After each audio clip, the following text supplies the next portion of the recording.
વેદ વ્યાસજી लिखे છે ઠાકોરજી હૃદય में बैसा बैसा તમારી જેટલી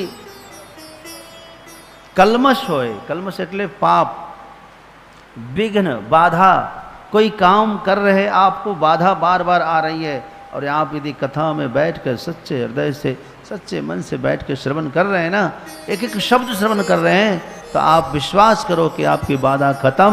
जब आप यहाँ से जाएं घर में तो आपका काम संपन्न हो जाए। हृदयंतस्थोय अभद्राणी विधुनोति सुरसताम का मतलब क्या हुआ? सताम सज्जना नाम स्वभक्ता नाम अभद्राणी विधुनोति, जितने अभद्र हैं, जितने अमंगल हैं, जितने विघ्न हैं, उसका विनाश करते बैठे बैठे।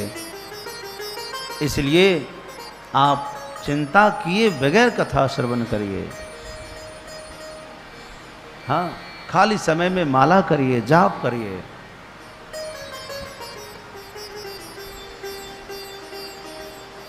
आज छेला दिवस है, कथा करता करता छेला दिवस आ गया, पता नहीं चला। अभी मनीषा बहन कहती है यहाँ करके कि आपको छोड़ने का मन नहीं कर रहा, भागवत जी को छोड़ के जाने का मन नहीं कर रहा। सही बात है, कैसे करेगा? सच्चा भगवान मिल गया तो अब उसको छोड़ने की क्या जरूरत है? नहीं छोड़ना है, कदापि नहीं छोड़ना। अपने घर में भी भागवत जी रखना, सदा पाठ करना, प्रणाम करना रोज। एकोप कृष्णस्य कित प्रणाम, रोज एक बार प्रणाम करना, रोज एक बार।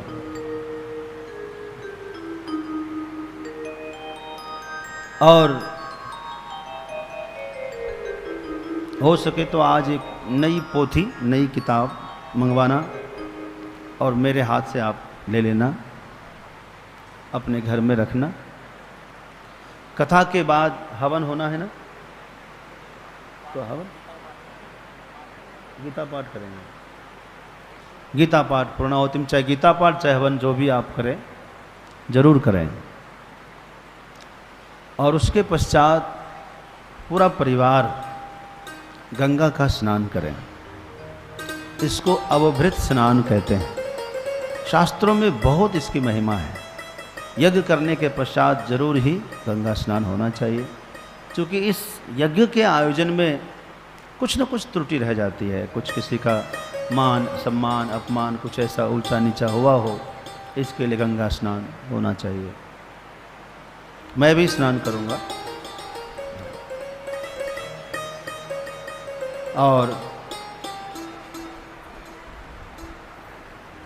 माता रुक्मिणी कहती है कि रूपम दृशाम दृश्यमताम अखिलार्थ लाभम त्वय्यच्युता विशति चित्रम पत्रपम में का त्वाम मुकुंद महती कुलशील रूप विद्या वयो द्रविण धाम अभिरात्म तुल्यम धीराम पतिम कुलवती न वृणीत कन्या काले नृसिंह नरलोक मनोभिरामम। कहते हैं विवाह जब आप कराते हैं कहीं, तो रिश्ता खोजने आप जाते हैं ना, तो रिश्ता किस तरह से खोजना चाहिए? आपके लायक प्रश्न है, जरूर ध्यान से सुनना। क्या देखना चाहिए? कहते हैं कि पहले कुल देखना चाहिए। क्या देखना चाहिए? कुल।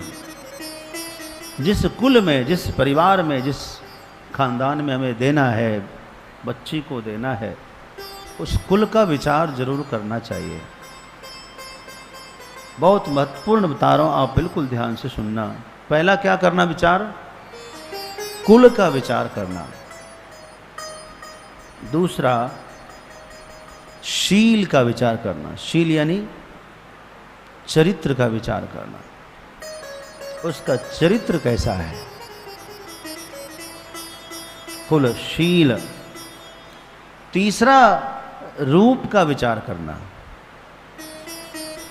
किसी कन्या को देखने जाओ अथवा किसी वर को देखने जाना, तो पहले नंबर पर कुल का विचार करना, दूसरा शील यानी चरित्र का विचार करना, स्वभाव का जिसको कहते हैं। और तीसरा है रूप का विचार करना, अनुकूल होना चाहिए, बिल्कुल विपरीत भी नहीं होना चाहिए, अनुकूल, ताकि जीवन सुखमय चले ना। उसके बाद कहते हैं रूप के बाद विद्या, चौथी चीज क्या है, विद्या भी देखनी। जितने परिमाण में लड़की कन्या पढ़ी है, कम से कम उतना तो पढ़ा होना चाहिए, उससे अधिक हो तो अच्छा है, कम नहीं होना चाहिए। कुल, शील, रूप, विद्या, और पांचवा है वयो यानी उम्र। उम्र का भी विचार होना जरूरी है। ये नहीं कि पता लगा कि 15 साल का अंतर है, पहले होता था 20-20 साल का अंतर होता था, 10 साल का अंतर नहीं, 6 महीना, 1 साल, 2 साल बहुत है, ज़्यादा अंतर भी नहीं चाहिए। वयो यानी उम्र का विचार करना, पांचवा है वयो। और छठा है द्रविण यानी धन, धन भी देखना, परिवार का पालन पोषण हो सके, ये जरूर इतना विचार करना। हम ये नहीं कहते कि सब श्रीमंती हो जाए, सब अंबानी अडानी ऐसे विचार, ये नहीं करना विचार। ये इतना जरूर हो कि कन्या का भरण पोषण हो सके, भजन कर सके हमारी कन्या। अब पता लगा वहाँ जा कर के दिन रात रोटी की ही चिंता रहेगी, तो भजन कैसे कर सकती है, धर्म का निर्वाह कैसे कर सकती है। तो कन्या धर्म का निर्वाह कर सके, इतना भी विचार होना चाहिए। हम ये कहेंगे आप लोग भी बहुत धनाढ़ के चक्कर में नहीं रहना। कई बार ऐसा आदमी हमने देखा है कि अपने से बहुत ज़्यादा ऊंचे खानदान में, बहुत ज़्यादा धनवान में अपनी बेटी का विवाह करते हैं, उसके लिए आकंठ कर्जे में डूब जाते हैं, और फिर उस घर में बेटी का सम्मान नहीं होता है। मेन बात तो ये है, हमें विरोध नहीं है कि आप जो है खरबपति अरबपति के यहाँ करो, पर आपकी कन्या को वो समझे।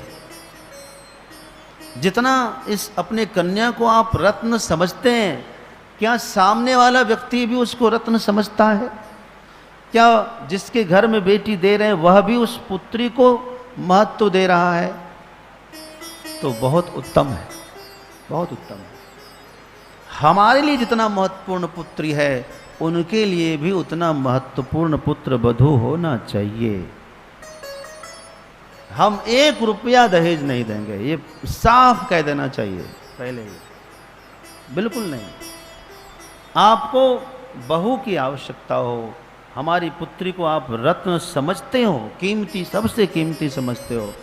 आपको पता है शंकर जी का विवाह हुआ हिमाचल ने, पहाड़ के ऊपर एक और पहाड़ लगा दिया। बोले ये क्या है?